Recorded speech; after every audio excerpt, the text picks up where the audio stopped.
Uau! Que manhã poderosa! Uma manhã onde nós celebramos a ceia do Senhor. Eu espero que o seu coração esteja renovado nesse amor que nos salvou, amém? Você pode tomar o seu lugar. Você que nos acompanha online, que a graça e a paz do Senhor esteja sobre a sua vida, sobre a sua casa.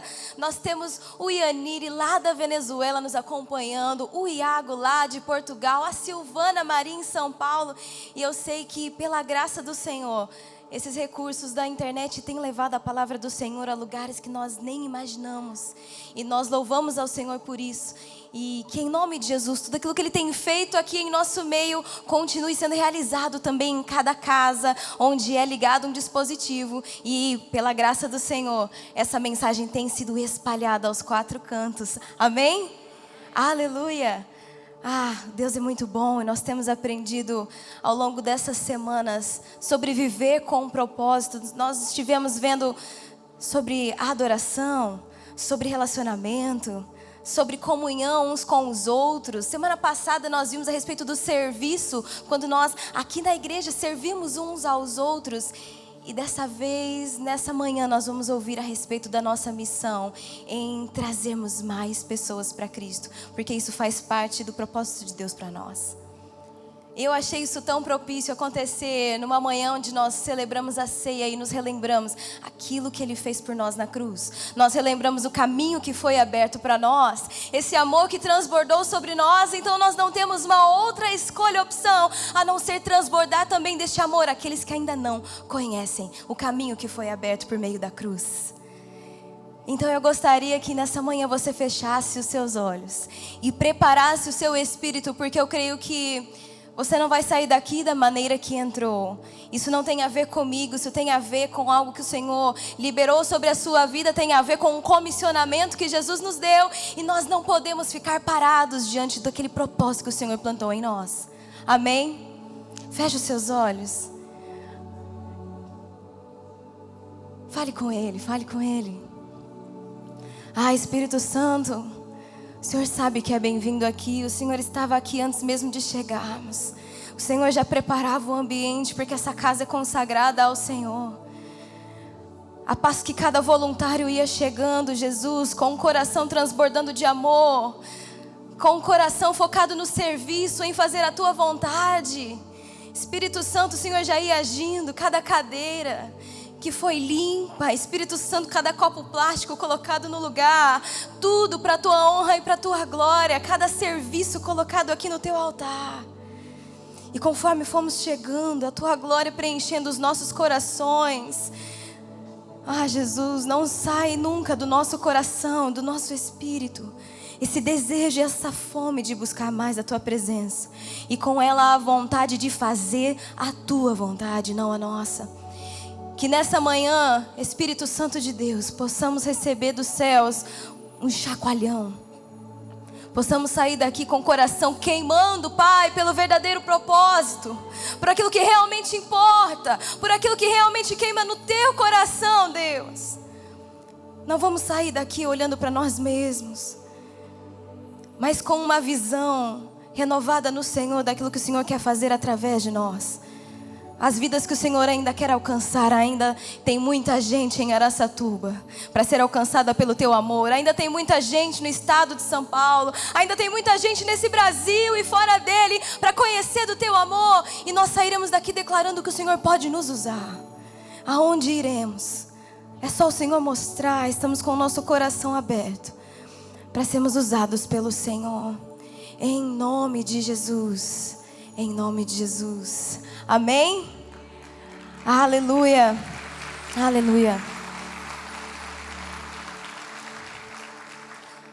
Nós estamos chegando ao fim da nossa série de mensagens, Uma Vida com Propósitos.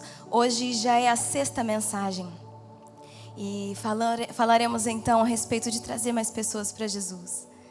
Tem sido tão poderoso nós entendendo que tudo o que fazemos é por Ele e para a glória dEle. Vocês já devem ter decorado o texto que nós usamos de Colossenses 1,16, que diz: pois nele foram criadas todas as coisas no céu e na terra, as visíveis e as invisíveis, sejam tronos, soberanias, poderes e autoridades, todas as coisas foram criadas por Ele e para Ele. E isso inclui eu e você, feitos por Ele e para a glória dEle. Então buscamos, dia após dia, fazer a vontade dEle. E da mesma maneira em Salmos 33:11, onde diz: mas os planos do Senhor, estes permanecem para sempre, e os propósitos do seu coração por todas as gerações. Estamos aqui para buscar a vontade dEle e fazer aquilo que Ele espera de nós. Então, recapitulando, porque quando a gente vai chegando no final, parece que você já esqueceu o que foi falado na primeira semana, né? Então vamos lá, galera que não tomou ômega 3, a memória está voltando a funcionar. No frio, a gente está aqui, como é que era mesmo? Nós fomos entendendo desde a primeira semana sobre o sentido da vida. É um questionamento de todos nós. Quantas vezes a gente se deparou com essa pergunta na nossa vida? Estou aqui para quê? Qual será que é o sentido maior da minha vida? Isso é uma pergunta que vem desde o começo da humanidade. Nós nos questionamos. Então, na primeira semana nós entendemos que nós temos um propósito. Todos nós precisamos de um propósito para nos mover na direção de onde precisamos chegar. E aí nós fomos entendendo que o nosso primeiro propósito é a adoração. Nós fomos feitos e criados para adorar ao Senhor. Não com músicas e danças somente, mas com a nossa vida. Em tudo que fazemos, quer comais, quer bebais, quer façais qualquer outra coisa, fazemos tudo para a glória do Senhor. Na terceira semana, o nosso propósito de comunhão, de fazer parte de uma família de Deus. Não é sobre uma placa de igreja, mas sobre fazermos parte do corpo de Cristo. Não dá para ser isolado, não tem uma mão sozinha andando por aí dizendo que faz parte do corpo. O corpo anda junto. Na quarta semana, o propósito de discipulado é ser parecido com Jesus, com o caráter dele. E também ajudar os nossos amigos, aqueles que estão ao nosso redor, também a serem ensinados e caminhar naquilo que o Senhor ensina para nós, em sermos parecidos com Jesus. Na quinta semana, moldados para servir. Você foi entendendo sobre ministério. E aí você entendeu que ministério é sobre você fazer aquilo que o Senhor pede no sentido de edificação da igreja. A tua vida sendo usada para edificar a outros. Hoje, aquilo que o Senhor te chama para fazer não só dentro das quatro paredes da igreja, mas fora dela, onde você edificará e trará salvação àqueles que ainda não conhecem ao Senhor Jesus. Então vamos lá para a ministração de hoje, trazendo outros para Jesus. O nosso texto base está lá em Atos 20, versículo 24.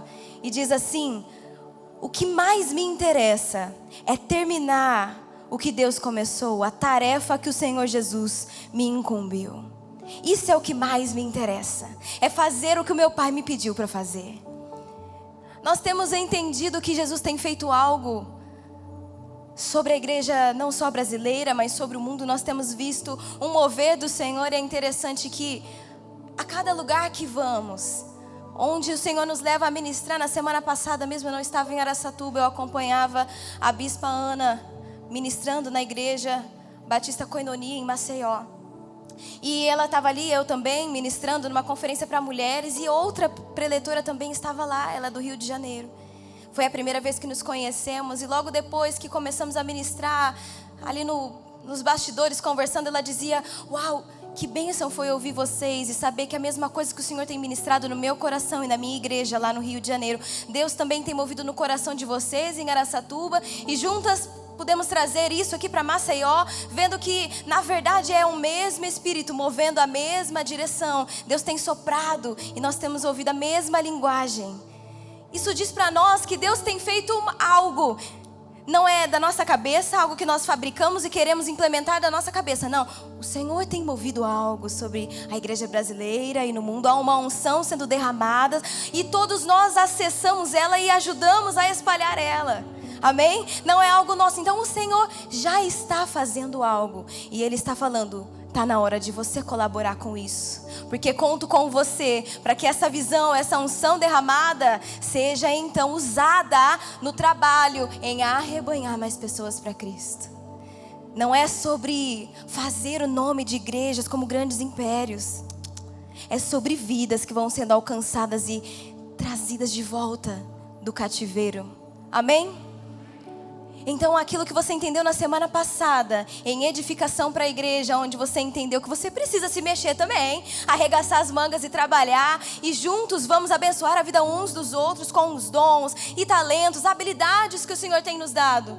Mas existe uma grande comissão, onde não interessa qual é o seu talento, qual é a habilidade que você tem, se você tem dom para falar ou não, se você é tímido ou não, foi derramado sobre você também, está contigo. A grande comissão, nós precisamos ir fazer discípulos e ganhar todas as pessoas para Jesus. Amém ou não? Dentro da igreja então somos ministros, mas fora dela nós somos missionários. Vira aí para a pessoa que está do seu lado e fala: você é um missionário.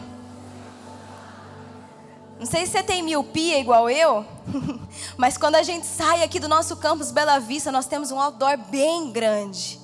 E mesmo vem chuva, cai chuva, ele cai, ele desmancha, ele fica desbotado, a gente troca. E é a mesma frase. Quando você sai daqui com o seu carro, o que está dizendo? Você está entrando em campo missionário. E é engraçado porque às vezes quando nós falamos sobre missões, alguns têm alguma visão equivocada a respeito do que é missões. Se você já é velho de igreja igual eu, gente, eu tenho pouca idade, mas eu sou velha de igreja.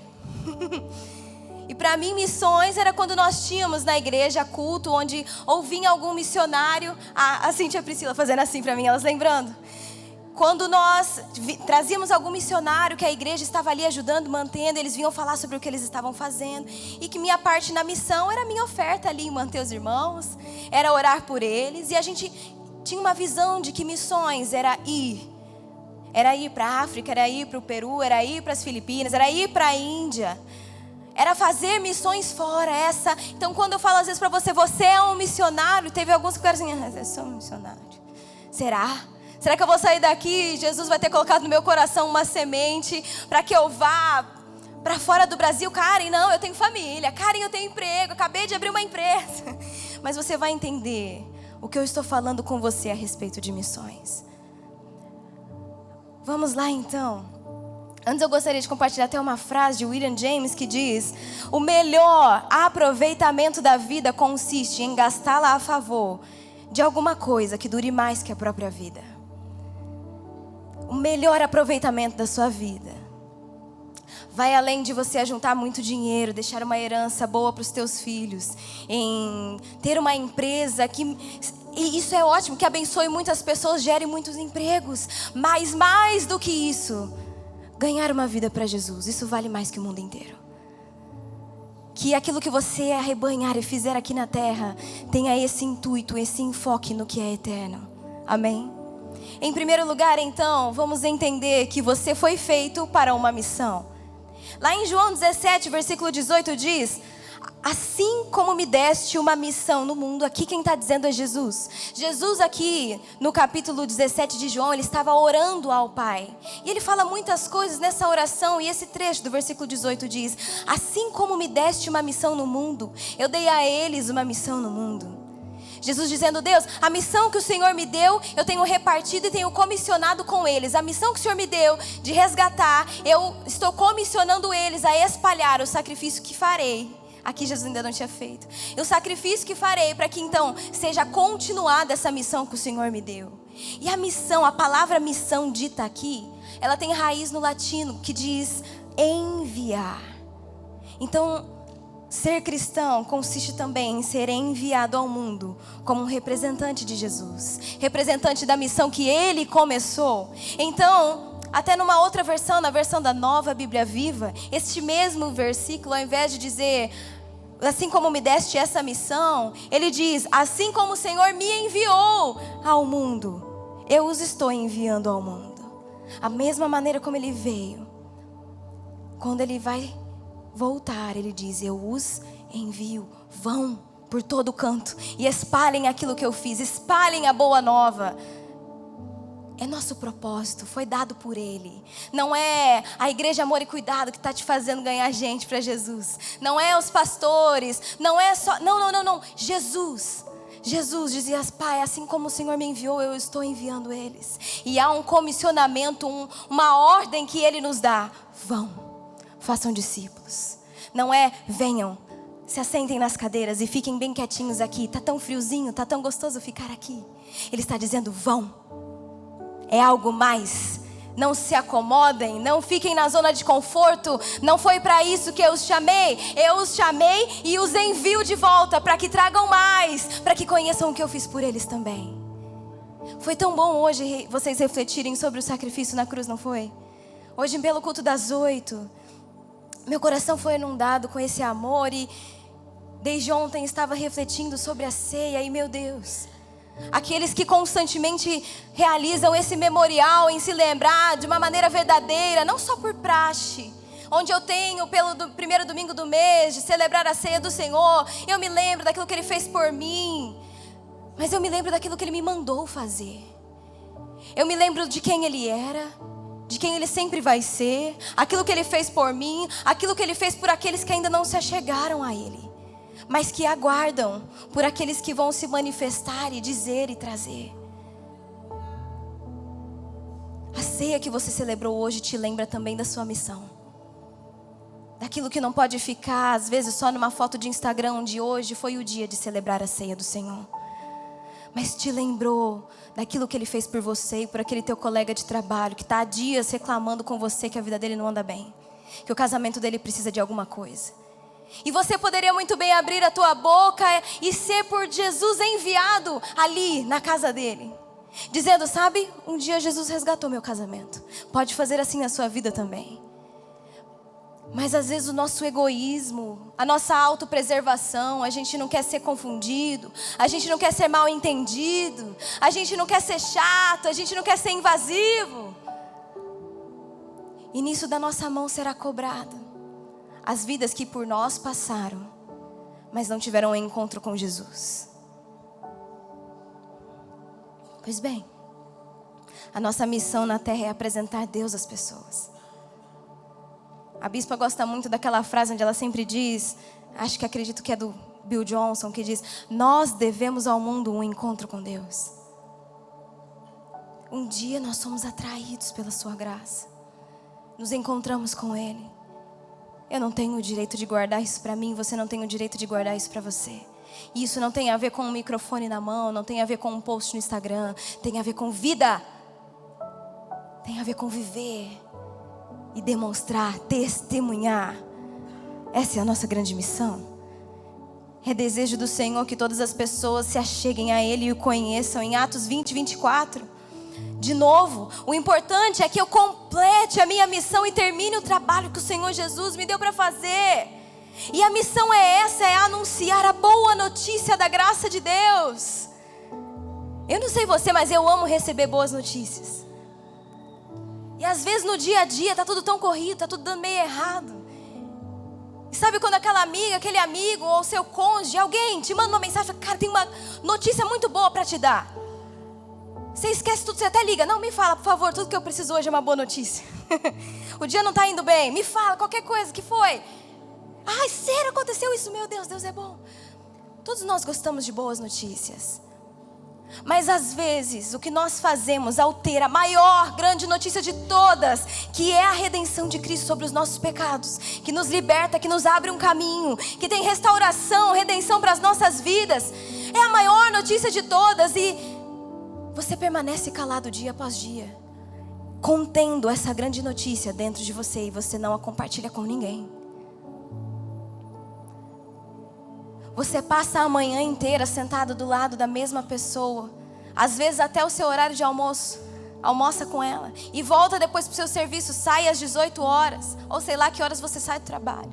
E às vezes você passa o dia todo, todos os dias do lado das mesmas pessoas, e elas não fazem ideia da grande notícia que você está esperando o momento certo para falar. Porque talvez agora não seja uma boa hora, porque talvez agora seja um pouco polêmico eu me posicionar, mas você tem a maior e melhor notícia de todas. E só o que talvez elas precisavam era uma palavra de graça, misericórdia.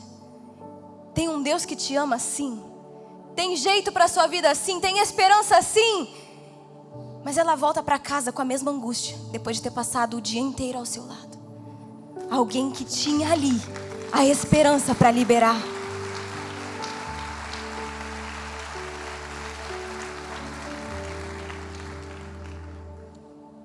Isso tem que ser importante para você. Tem que ser. É o que o apóstolo está dizendo aqui. O importante é isso. Dentre tantas coisas que tem na nossa vida, o tanto de bênçãos que o Senhor também nos dá para vivenciar, para desfrutar. Uma família linda, filhos, Ele tem tanta coisa boa para vivermos, mas Ele fala o que mais importa. O que é mais importante para mim é que eu complete essa missão que Ele me deu e que todos aqueles que precisam ouvir dessa boa mensagem escutem. E eu não vou ficar esperando outra pessoa ser colocada no caminho daquele irmão, se ele está sendo colocado no meu caminho hoje. Então, a nossa missão é continuar a missão que Jesus começou. Ele não nos chama apenas para vir até a presença dEle, mas para ir em nome dEle. Guarde isso. Fomos chamados para ir. E Ele diz isso lá em Mateus 28, 18 a 20. Você conhece esse versículo da grande comissão? Eu vou ler, caso você tenha se esquecido. Porque às vezes é isso, né? Às vezes a gente não está compartilhando de Jesus porque a gente se esqueceu. Vai ver, foi isso que aconteceu. Então Jesus se aproximou deles, os discípulos, e Ele disse: toda a autoridade me foi dada nos céus e na terra.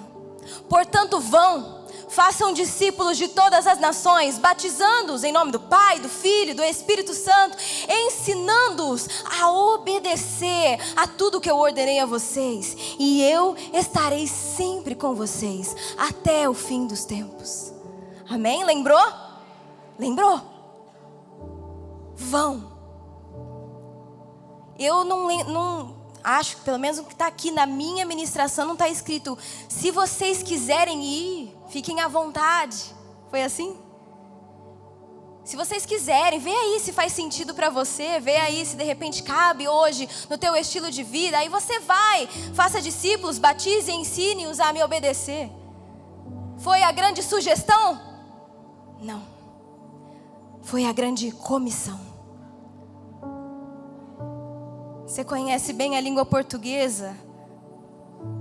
Aqui está no imperativo. O que significa quando uma frase, uma oração está no imperativo? É uma ordem. Vá, faça discípulos, batize-os, ensine-os, e então eu estarei com vocês até o fim dos tempos. Foi para isso que nós recebemos poder do Senhor.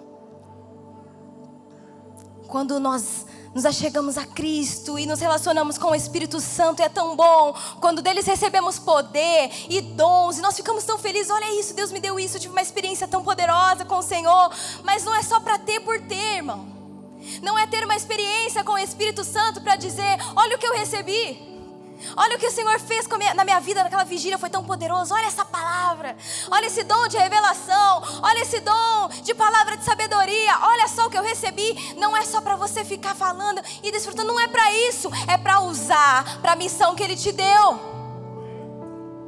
Se você se lembrar, quando no cenáculo eles recebem poder do Espírito, assim que eles recebem, eles abrem as portas e vão, porque era para isso.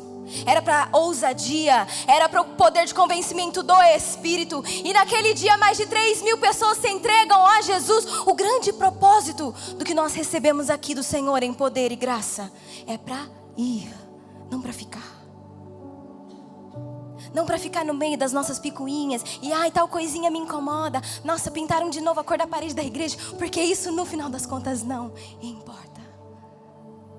E assim como o apóstolo dizia, o que mais me importa, a minha preocupação mesmo é cumprir a missão que o Senhor me deu. É só isso que importa para mim.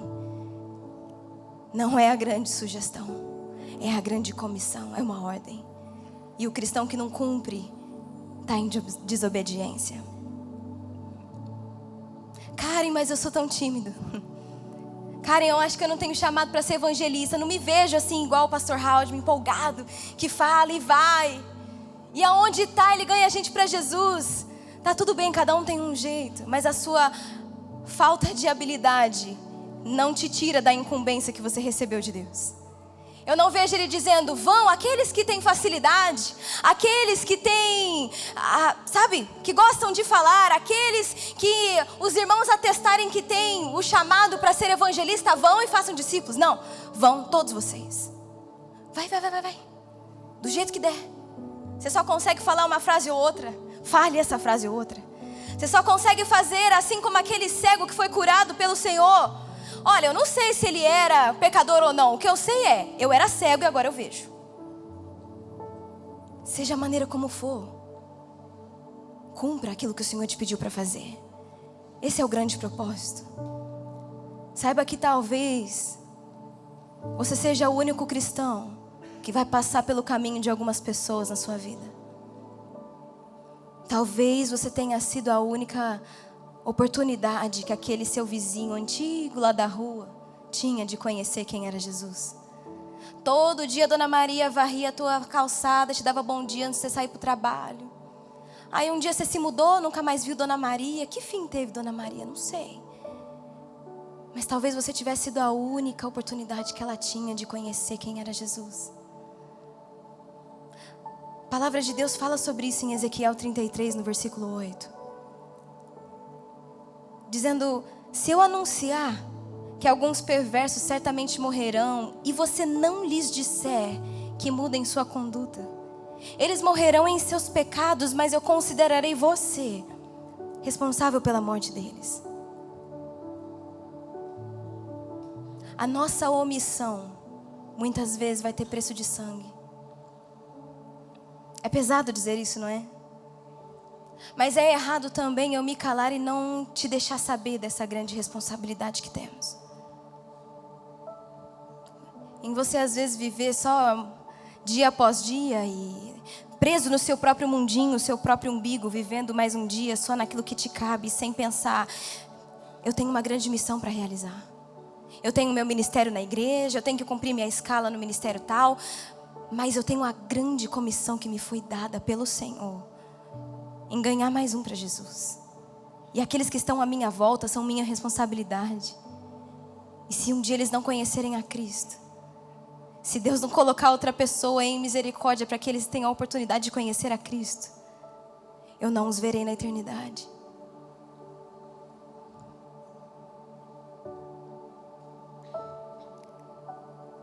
E eu sei que às vezes, e eu passei por isso também, isso é algo que eu oro constantemente ao Senhor, que me ajude.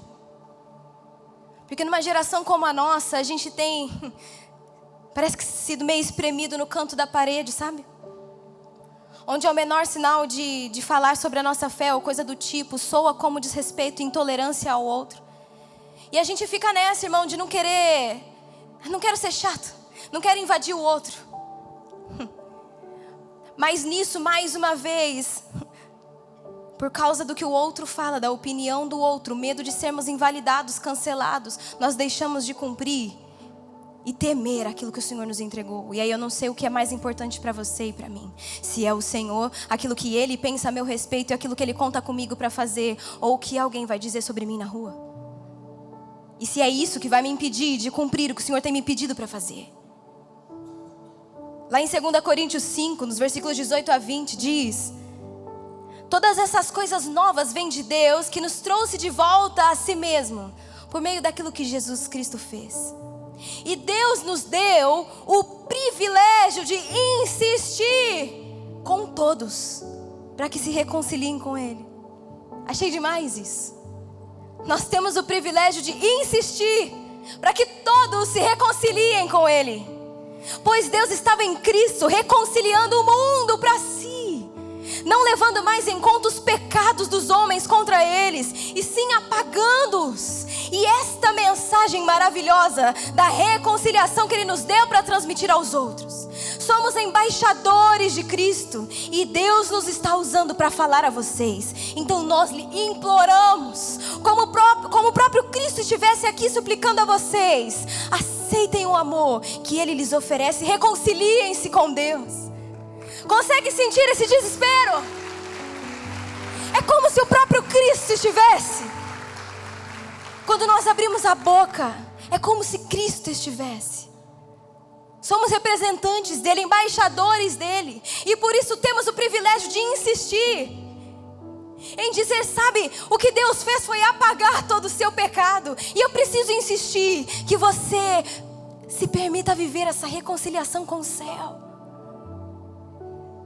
Aí a gente pode escolher entre a autopreservação, entre a minha imagem, aquilo que os outros vão falar de mim, de ser crente chato, fanático, que não cala a boca.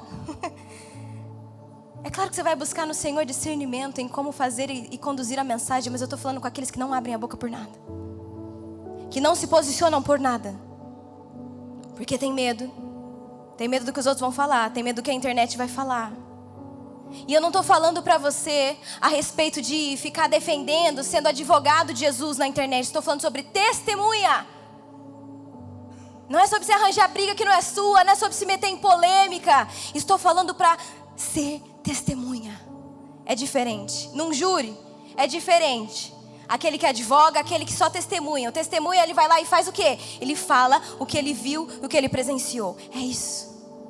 O segundo ponto que nós encontramos é justamente esse: compartilhar do seu testemunho de fé.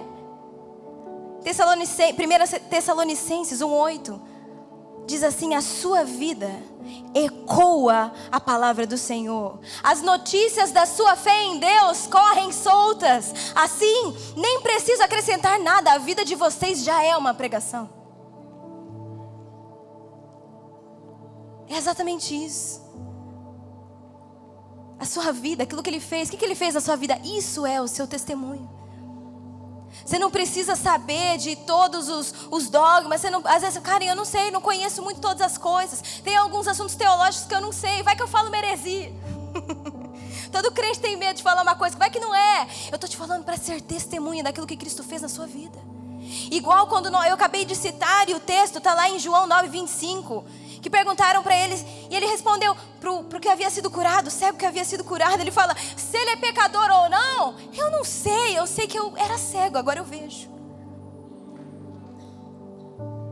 Quando te perguntarem um negócio que você não sabe, irmão, não vai inventar história, tá? Mas fala do que Ele fez na sua vida. Olha, se é A ou B, não sei te responder. Eu vou perguntar pro meu pastor, mas uma coisa eu sei: minha vida estava destruída, fazia anos que eu lutava contra uma depressão, e o Senhor me curou e eu estou aqui. Eu estava pensando em tirar minha vida e o Senhor me deu esperança, eu voltei a sonhar. O meu casamento estava destruído, eu já estava para assinar os papéis de divórcio. O Senhor veio sobre o meu casamento, Ele foi restaurado. Eu era aquele perdido, andando na rua, que não sabia o que queria da vida, metido em drogas e tantas coisas. Mas eu descobri que tinha um Deus que não me rejeita e me amava apesar de tudo. Isso é o que Ele fez na minha vida e pode fazer na sua. Isso é testemunho de fé. Você quer mais que isso? O que é mais poderoso do que um testemunho vivo? E não só em dizer: eu ouvi dizer que tem um irmão lá que foi curado por Deus. Não, é dizer: eu fui curado por Deus. Está aqui, ó, os exames. Estava dizendo isso. Está vendo isso aqui? O tumor? Pois é, estava bem aqui. 1 mês depois, eu fiz o exame. O médico disse que eu tinha tantos dias de vida. Mas, ó, eu fui na sala de cura. O Senhor fez algo transformador na minha vida. E olha aqui. Nós temos visto isso acontecer. Pastor e a pastora Vidô tem falado tanto sobre isso. É gente que entra sem conseguir enxergar e sai lendo o crachá de quem estava orando por ela. É gente que chega com o exame mostrando: ó, tá aqui, ó, o tumor tá aqui. Sai de lá, refaz exame, não tem nada. Porque há poder no nome do Senhor. E quão poderosos são os testemunhos que dizem: olhe quem é esse Deus e o que Ele fez na minha vida. Não dá para se calar diante dessas maravilhas, sinais e maravilhas que têm seguido aqueles que creem. A testemunha fala daquilo que ela viu, daquilo que ela presenciou. E sabe, as histórias que a gente compartilha vão criando pontes entre o nosso coração e o coração da pessoa que a gente está conversando. Não é assim? Quando às vezes nós estamos ministrando aqui, seja qualquer um dos pastores, quando a gente conta uma história, parece que não cria uma ponte e a gente entende melhor a mensagem. Por enquanto, parecia que estava meio confuso aí o que você estava falando, mas quando você deu aquele exemplo do que aconteceu na sua vida, parece que eu entendi. E aí criou essa ponte. É a mesma coisa quando você compartilha do teu testemunho com quem está ao seu redor. Cria uma ponte. E esse amor do Senhor que estava agindo na tua vida começa a agir na vida de quem você começou a falar. E facilita o caminho, porque às vezes ele não vai entender muito bem a teologia, mas ele entende de experiência. Por muitas vezes em Atos, quando você pega, a palavra ela era pregada em sinais e maravilhas, porque eles pregavam aos olhos primeiro. Para que vissem, para que acreditassem. E abrissem então a mente para o entendimento das boas novas do Evangelho. Seja testemunha, abra sua boca. Esteja sempre pronto. O que você está disposto a fazer para que as pessoas comecem a conhecer a Jesus a partir da tua vida? 1 Pedro 3,15 diz: estejam sempre prontos para responder a qualquer pessoa que te pedir, para que expliquem a esperança que vocês têm. Eu já escutei muito, acredito que você também tenha escutado muito, o pessoal gosta de dizer isso. Nossa, você tem um negócio diferente, né? Um brilho. Uma vez eu estava no médico, vocês têm uma aura diferente. Eles não sabem explicar muito, eles usam umas palavras assim. O texto está dizendo, não meçam esforços. Qualquer pessoa que quiser saber qual é dessa esperança que você tem, esteja disposto a falar. Não é só sorrir, acenar, tipo, obrigada. Obrigada não. Sabe o que é? É que Jesus restaurou minha vida. Sabe o que é? É que em mim habita o amor do céu. É algo diferente mesmo. É normal que você olhe para mim e veja isso, que é a esperança de Jesus. Esteja disposto a abrir a sua boca e falar. Deixa Deus te usar. Vira para a pessoa que está do seu lado e chacoalha ela. Fala, deixa Deus te usar. Abre essa boca. Meu Deus! Deixe claro para as pessoas como era a sua vida antes de conhecer Jesus. Como que você percebeu que precisava de Jesus. Às vezes as pessoas têm essa dúvida. Às vezes elas ficam, não, sabe o que é? Não acho que eu preciso disso. Então fala para ela, sabe o que é? Eu também achava que eu não precisava. Eu também não queria ouvir sobre as coisas da Bíblia. Achava que isso era coisa do passado. Deixa eu te contar como eu percebi que era a hora de eu aceitar Jesus na minha vida. Fala para ela como que você se comprometeu com Ele. Que você achou que ia ser pesado. Que você achou que ia ser uma lista de regras de sim e não. Daquilo que eu posso e não posso fazer. E como realmente é uma vida de intimidade com o Espírito Santo. Que é uma aventura. E qual a diferença que Jesus fez na sua vida? Porque se não tiver diferença, irmão. Se não for um testemunho da boa fé. Se Ele olha para a tua vida e a tua vida é a mesma. Não faz sentido o testemunho. O que o cego podia dizer era, eu não via e agora eu vejo. O que você pode dizer era, antes eu era assim, agora não sou mais, porque agora Cristo habita em mim. Fale qual foi a diferença que Cristo fez na sua vida. Vocês são carta viva. A gente sabe disso, o apóstolo Paulo fala tanto isso. Carta viva. E as pessoas estão ansiando para poder ver aquilo que o Senhor fez em você. O terceiro ponto para nós é viva a vida cristã de maneira excelente. Salmo 67:2. Assim, nós saberemos por onde Ele quer que nós andemos. Assim, todas as nações conhecerão a sua salvação. O seu padrão de vida mostra para as pessoas o padrão de Deus que você serve. Tenha muito cuidado, muito temor do Senhor com o teu testemunho de fé. Às vezes você vai achar que ninguém está vendo, mas vai por mim estar. Sempre tem alguém, por mais quietinho que seja, no cantinho daquela sala, no cantinho daquela festa, no cantinho daquele encontro entre os colegas da empresa, sempre tem alguém te observando. Karen, mas ninguém sabe que eu sou crente. Alguém sabe. Mas que não seja pelas pessoas, amém? Que seja pelo seu temor ao Senhor. Mas tenha certeza disso, as pessoas te observam. E infelizmente, muitas vezes a igreja dá mau testemunho da própria igreja. Então tenha responsabilidade da missão que você carrega. Nós sempre dizemos, Senhor, ai de mim. Atrapalhar aquilo que o Senhor quer fazer, atrapalhar a grande obra que o Senhor já começou. Ai de mim, que ela seja interrompida pela minha vida. E nós somos humanos e falhos, e quantas vezes. Quando uma pessoa estava quase se entregando por uma palavra que nós falamos distorcida, por um mau testemunho que damos, o coração dela se fecha, ela volta a ficar em dúvida, ela se afasta. Karen, mas a responsabilidade do sim ou do não é dela, mas o Senhor está dizendo que conta conosco, como carta viva, como testemunha, para que essas pessoas venham e façam parte da família de Deus. Então, tenha a responsabilidade dela sim, mas não se isente da sua. Viva a vida cristã de maneira excelente. Sua missão não é buscar saber como que Deus pode tornar a sua vida mais confortável. É para outra coisa, é para um propósito muito maior. Um cristão excelente, ele não quer buscar a Deus para os seus próprios propósitos. Ele busca a Deus para saber qual é o propósito dele para a sua vida. Que seja esse o seu desejo. Não vir mais de domingo a domingo buscando a Deus uma nova saída, uma chave poderosa para o seu emprego. Ele tem tudo isso porque é desejo dele que nós vivamos uma vida mais que abundante. Mas porque enquanto nós cuidamos das coisas do reino e da sua maior missão que ele nos deu, que é de fazer a vontade dele, ele cuida de todo o resto. Mas não que nós buscamos ao Senhor por causa do que ele pode fazer nos nossos negócios. Não que nós buscamos ao Senhor porque ele pode me dar uma bênção muito grande. Não, eu busco ao Senhor por quem ele é. E por nosso relacionamento em saber quem ele é, o que ele fez, eu não tenho outra resposta a não ser fazer o que ele me mandou fazer. Porque é por amor, um amor profundo. E é por isso que você vive uma vida cristã excelente. É por isso que você dá bom testemunho. Porque você entendeu que você carrega a causa do reino, não a sua própria causa.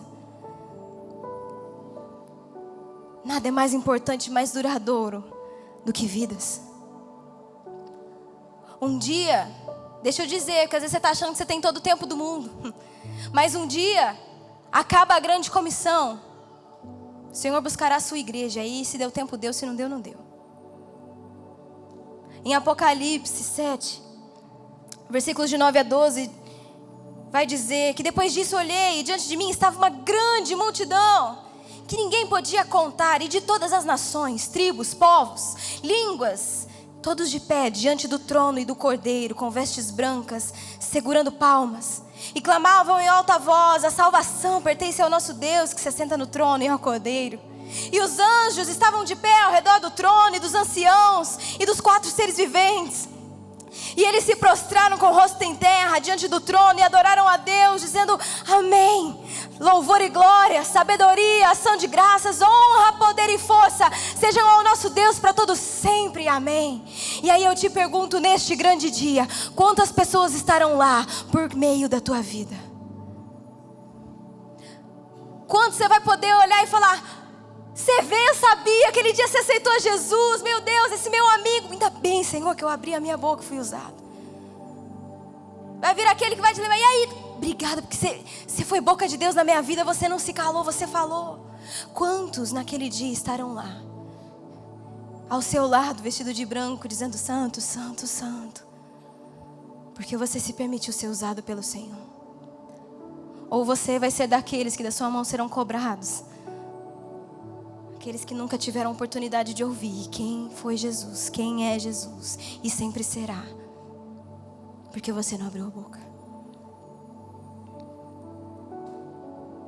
Um cristão excelente, ele é altruísta e não egoísta. Pessoas maduras, elas pensam nos outros mais do que a si. Um cristão excelente, ele busca uma perspectiva eterna e não no agora. O foco dele está naquilo que é eterno. Eu usufruo aquilo que o Senhor me dá aqui e agora, mas os meus olhos estão no alto. Meus olhos estão naquilo que é eterno. E um cristão excelente, ele vive de forma criativa e não com desculpas. Ele não fala de todas as dificuldades que ele tem em conseguir abrir a boca e ser uma testemunha daquilo que o Senhor fez na vida dele. Ele não fala sobre as dificuldades de exercer essa missão, esse envio do Senhor. Não, ele busca um jeito criativo de fazer. Se eu não tenho facilidade nisso, eu vou fazer desse outro jeito. Se eu não tenho habilidade para fazer igual o pastor Haldman faz, eu vou buscar no Senhor o jeito do pastor Fabrício de fazer. Cada um dentro das suas habilidades, dentro daquilo que te cabe na tua personalidade, mas é para todos. E ele vai buscar um jeito de fazer. Ele não vai usar de desculpas, ele vai fazer porque o Senhor mandou fazer. A grande comissão, ela é uma incumbência, e fazer a sua parte é o segredo para uma vida que realmente vale a pena. É o segredo para uma vida que realmente vale a pena. Engano seu achar que você vai viver a sua vida, o seu trabalho, e que isso vai preencher o teu coração. Você sabe que não. Talvez hoje aqui eu falo com pessoas que sabem disso, que têm vivido um grande vazio. Tem uma lacuna de propósito no teu coração que você não sabe como preencher. Você sempre foi ensinado que o que era válido mesmo, o que era importante mesmo, era juntar dinheiro, era ser rico. E você tem trabalhado e de aumento em aumento, empreendimento em empreendimento, você tem ganhado mais dinheiro, mas você percebeu que isso não preenche nada. E o Senhor está te chamando para o teu verdadeiro propósito. Até quando você vai negar? Até quando você vai continuar se sentindo vazio por puro orgulho de ceder? ao teu verdadeiro propósito. Até quando você vai honrar o Senhor com a tua vida, pelo sacrifício feito na cruz. Sacrifício tão alto, tão lindo, que para aqueles que realmente entendem o que foi feito ali, não tem nada que o Senhor possa te pedir que a sua resposta seja não. Não tem como dizer não a Ele, por tudo aquilo que Ele fez por mim, por você. É para isso que o Senhor nos chama. Cumpra a missão que Ele te deu. E o único jeito de fazer missão, você entendeu hoje, não é só indo para países onde ninguém quer ir.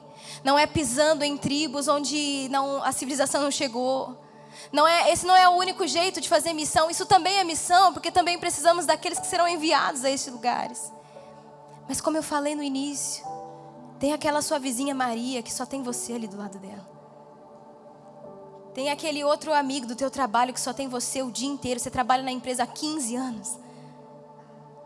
E você sabe que há 15 anos ele enfrenta dificuldade, ele tem uma doença que não cura, ele tem uma dor de cabeça que não passa. Isso é missão, isso é ser enviado, isso é representar Deus e o poder da cruz aonde você vai.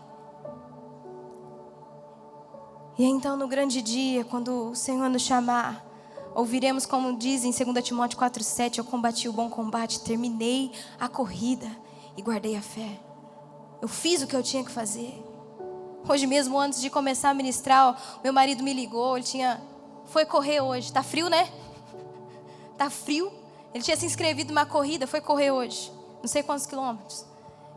Aí ele chegou: amor, acho que eu não consigo ir pro culto. Minha batata da perna travou, tá tudo duro por causa do frio, eu não tô conseguindo respirar. Eu acho que entrou muito ar, mas eu concluí a corrida. Eu falei que eu ia concluir, eu comecei a ir mais. Ele falou: amor, bati meu recorde pessoal.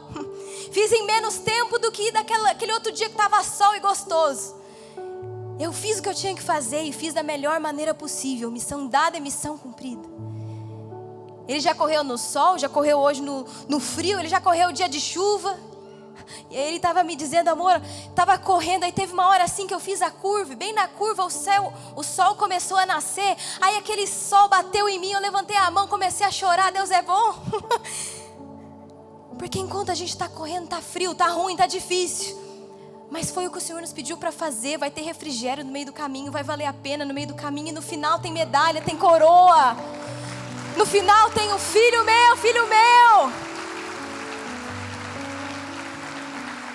Em nome de Jesus. Há mais do Senhor para nós do que isso, que viver só para nós mesmos. Jim Elliot diz: viva de tal maneira que quando chegar o momento de morrer, não tenha mais nada para fazer senão morrer. Entendeu a frase? Viva de uma maneira que quando chegar o dia da tua morte, você não fique: ai, mas Senhor, não deu tempo de fazer isso. Ai, mas eu não terminei de fazer tal coisa. Senhor, eu não me posicionei sobre tal coisa. Eu precisava fazer tanta coisa ainda. Não. Viva de tal maneira que quando chegar o grande dia, você realmente descanse, porque fez tudo o que te foi incumbido para fazer. Não uma lista de coisas a fazer tão grande que você não conseguia nem se organizar. Bota a tua casa em ordem e faça aquilo que o Senhor tem te pedido para fazer. Rick Warren diz: se uma só pessoa for ao céu por tua causa, a sua vida já terá feito uma diferença por toda a eternidade. Você tem noção disso? No mundo onde todos anseiam por ter seus nomes grandes e falados e evidentes, se uma só pessoa se converter por meio da tua vida, a tua vida já terá feito a diferença para a eternidade. Imagine 2 vidas, imagine 3, imagine ganhar toda uma família.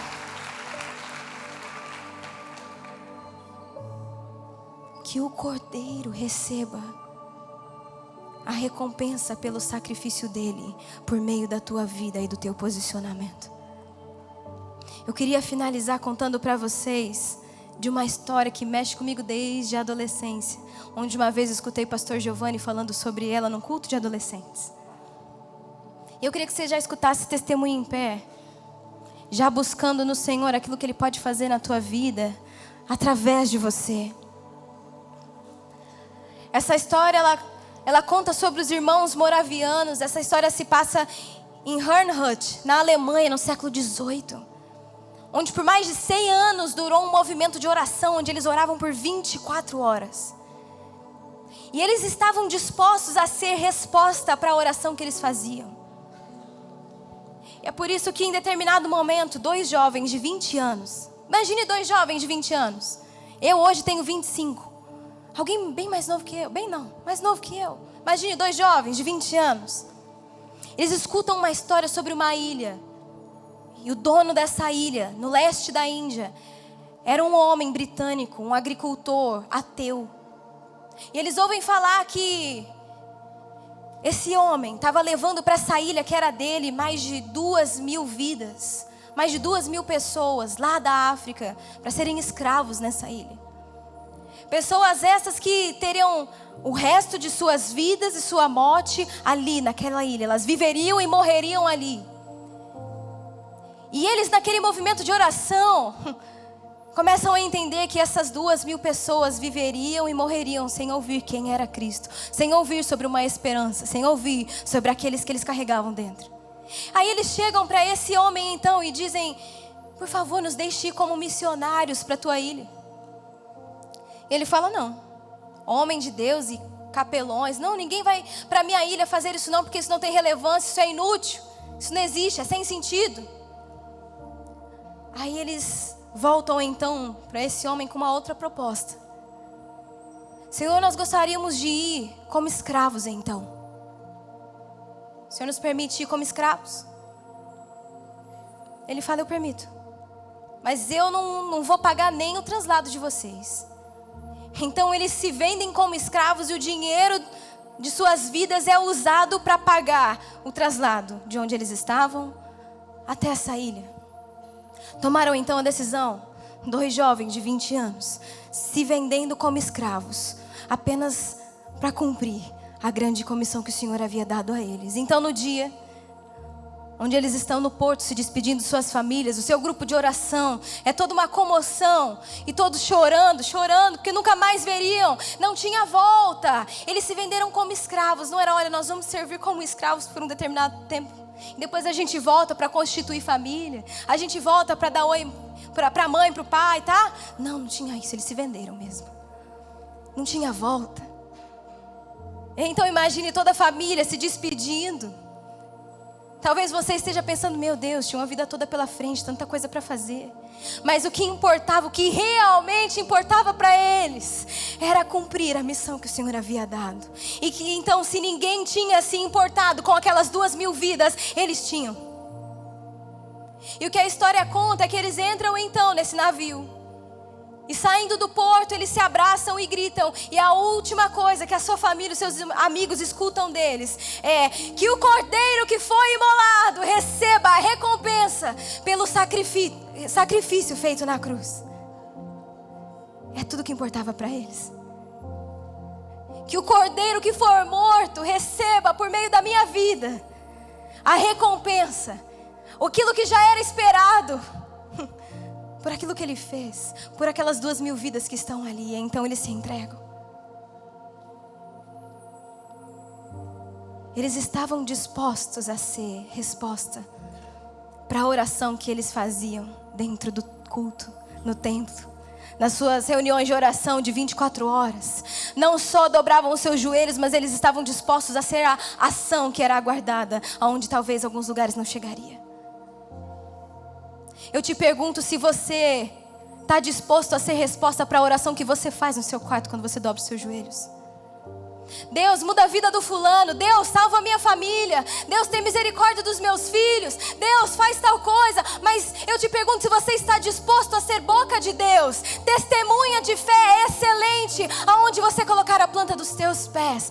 Se você está disposto a glorificar o Senhor pelo sacrifício que Ele fez na cruz, através da sua vida. Se você está disposto a ser resposta para a oração que você mesmo faz. Nesses dias de tanto caos, tanta coisa acontecendo, onde você até se lembra e clama ao Senhor misericórdia por tantas vidas, tantas pessoas. Você vê as notícias e você ora e chora, mas eu te pergunto se você está disposto a ser a resposta que o mundo clama. Se você está disposto a ser aquele que vai se manifestar para a honra e glória do Senhor Jesus. Em nome de Jesus, querido. Aceite a grande comissão. Fale: Senhor, eu entendo a responsabilidade que foi entregue nas minhas mãos. Eu entendo que não foi uma sugestão. Eu entendo que eu preciso fazer alguma coisa. E mesmo que eu não vá a lugares remotos, aqueles lugares que eu posso ir, aqueles lugares que o Senhor já me abriu as portas para pôr os pés, aqueles lugares que o Senhor já me deu como herança, eu me manifestarei como um filho amado do Senhor. Eu vou abrir a minha boca. Eu não vou ter medo. Eu não vou me preocupar comigo mesmo, ser egoísta. Não, eu estou aqui para representar o reino, para ser embaixador. E seja como for, onde for, eu serei como um farol que brilha no meio da escuridão dessa geração, dessa humanidade. O Senhor quer usar a tua voz. Em nome de Jesus, se manifeste de alguma maneira e deixe o Senhor saber que Ele pode contar com você, e que as orações que você tem feito, você mesmo se